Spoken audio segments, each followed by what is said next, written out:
Hi, I'm Laurie Morrison. I write contemporary middle grade novels, and I want to talk to you today about point of view. So one choice that writers always have to make is which point of view are you going to use for a story? Are you going to use first person? Are you going to use third person? And if so, will it be a close third person that just gets inside one character's mind, or will it be a more omniscient point of view where the narrator can get inside the minds of lots of characters? Will you really go wild and try second person where the narrator would say you? And then also, will it be present tense or will it be past tense? And if it's past tense, will it be a pretty immediate past tense, like the events of the story have just happened? Or will it be a more distant, removed past tense where the narrator is a little bit more retrospective, looking back from a different perspective on things that have happened a while ago? So all of these choices have benefits and drawbacks. Each one really lets you accomplish some things well and then can make other things a little trickier. So I think it depends. Based on what kind of story you're telling, it depends what the best choice is. I've written in a few different points of view in my published books so far, and sometimes I know right away what point of view makes sense, and other times, like with this book, St. Ivy, it took me a long time to figure out what the correct point of view was. So I'm gonna give you a little peek into 3 of my books and tell you about what point of view I chose and why. So first, my book, Coming Up Short, which comes out June 21st, 2022. This one is told in first person present tense. And as soon as I started writing this book, I knew that that was the right point of view for it. So I think point of view is easiest to explain via example. So I'm just gonna read you the very beginning to show you this first person present tense point of view. I pound my fist into the worn pocket of my glove and crouch into fielding position. This, right now, is what I live for. Okay, so that's the first 2 sentences of chapter 1. B, the narrator, is speaking in first person, it says I, and all the verbs are present tense. Pound, crouch, this is. And I knew that that was the right choice for this book because this is a book where B, who is a softball star and she loves playing shortstop, ends up getting stuck in her head and struggling with the yips. She suddenly can't think straight and she can't make a simple throw to first base. That's a really panicky feeling. And I thought first person present tense would be the right point of view because it allows you to get a lot of immediacy and urgency. So I could really create this kind of frantic, this is all happening right now feeling in the scenes where I wanted to do that. There are challenges for this point of view. I find it harder in first person present tense to manage time. So if a book takes place over a long span of time, I find it harder to get out of the character's head and then jump ahead like 2 weeks and say 2 weeks later. That just feels harder to manage when you're doing that present tense, all this is happening right now kind of point of view. That's okay for this story. It only takes place over part of a summer, well, the end of a school year and then part of a summer. I definitely have seen other authors manage that well, but it's just a little bit more of a challenge to manage that kind of time. You also don't have the benefit of, you can't use foreshadowing in some ways because you can't have the character kind of look back and say, I didn't realize then that blah, blah, blah, blah, blah. But you get a lot of suspense out of the immediacy. So for this book, it was worth it. My book, Up for Air, on the other hand, I used a close third person point of view. And again, right from the start, I knew that that was the right choice for this book. So here's the very start of chapter 1. The loudest kind of quiet filled the classroom.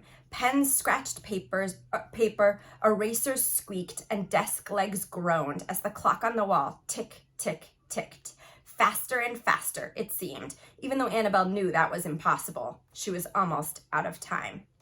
So past tense verbs, we've got filled and scratched, squeaked, groaned, and Annabelle doesn't say I, it's Annabelle or she. So I lose a little bit of that immediacy that we get in Coming Up Short, but I wanted just a tiny bit more distance for this book. I wanted to, I think sometimes with this close third person point of view, you can convey this sort of compassionate, loving storyteller voice that I really wanted for this book, because Up for Air is very much about where we find our self-worth and how we can kind of love ourselves and feel good about ourselves, even when things like school for Annabelle are pretty tough for us. And so it felt right to have this slightly distant, compassionate storyteller voice in this book. The other thing that worked well about third person past tense for this book is that Annabelle has a lot of big feelings, but she sometimes struggles to put what she's feeling and thinking into words, as we all do to some extent. And so it helped me in this book to have this third person storyteller voice that could articulate or put into words the feelings that Annabelle deeply feels but doesn't quite have words for. Okay, now we get to the tricky one. So St. Ivy. This is the hardest book I've ever written in so many ways. I'm really proud of how it turned out, but it fought me every step of the way. And so I started writing this book in first person past tense. So first person, like coming up short, but a little bit removed from the event. So Ivy kind of already knows how things work out and she's looking back. So my initial first sentence in the first draft of this book was this: as soon as the school day ended, I speed walked the 7 city blocks to Nana's apartment and took the creaky elevator to the 6th floor. Okay, so we've got past tense verbs, ended, walked, etc. I was using that first person past tense. I don't know, I didn't really think it through that clearly. It's just kind of how the story came to me. So I went with it. I wrote quite a bit of the book. I had a whole really detailed outline and I wrote like at least 150 pages of it.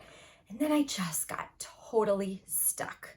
I could not, it was getting so long, like I was not anywhere near where I should have been in the outline. It was, everything, all the scenes were just too long because Ivy's voice was just way too wordy. She was just like giving way too many reflections on everything and I couldn't figure out how to get her to, be a little less wordy.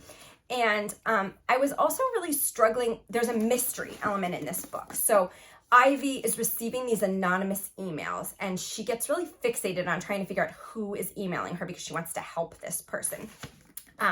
And I knew, because it was past tense, I knew like by the time Ivy was telling the story, she knew who the emailer was. But during the story at all these different points, she didn't. But I needed to kind of incorporate enough clues so that when the reader finally figured out who it was, the reader would be like, oh yeah, okay, I see what was going on here and here and here. But in the first person, I was just having trouble with it because it was like, if Ivy commented on the clues, then she sort of drew too much attention to them and it felt like it was going to give away the mystery. So after I'd written so much of this book, I did something really painful, but in the end, really useful. I minimized that document that had like 150 pages in it and I started a new fresh document. And I thought, let me try third person, close third person, and a little bit even more removed past tense where I can really kind of make use of that foreshadowing kind of suspense. So here is the very beginning of the published book, chapter 1. The first anonymous email wasn't that big a deal, not right away at least. Ivy was on the bus heading home from school when she saw it on her phone. The subject line said thank you and the sender came up as Down by the Bay 5 at mailme.com. No name. For a second she thought it was spam, but the preview text started with the words, Dear St. Ivy. So that close third, kind of retrospective, like there's that little bit of foreshadowing, like at first it wasn't that big a deal. Okay, we get that suspense that eventually it is a big deal, this anonymous email. That really was what unlocked this book for me. It helped me manage the clues and it earned me more, it helped me cut down on Ivy's internal narration because the narrator could sort of choose which of Ivy's thoughts got in there and which didn't. So it shortened the book a little in that way. And it also helped me find that compassionate, loving storyteller voice, which was a little bit of a struggle for me with this one because Ivy is a lot like me. She struggles with these real people pleaser tendencies that I don't love about myself. And I think I was getting frustrated with her in the drafting stages because I was frustrated about those parts of myself. So once I took a little distance in that close third person, I was able to feel more compassion for her and to tell her story more effectively. I hope these examples give you a sense of what different points of view can allow you to accomplish as a writer. And I really encourage you to investigate the point of view choices in books you read. Kind of think about what point of view is this author using, and why does this point of view work? In what ways are they harnessing the really effective things about first person present or close third person or omniscient third person. And I also encourage you to try out some writing exercises where you maybe try to write a scene in all different points of view. My friend Cordelia Jensen, who's an awesome verse novelist, talks about auditioning a point of view for a new story. And I think you can kind of maybe save yourself some of the time that I lost with St. Ivy, and audition different narrative points of view at the beginning of a story. Write the same scene in all different ways to kind of see which works best for this particular story. Thank you.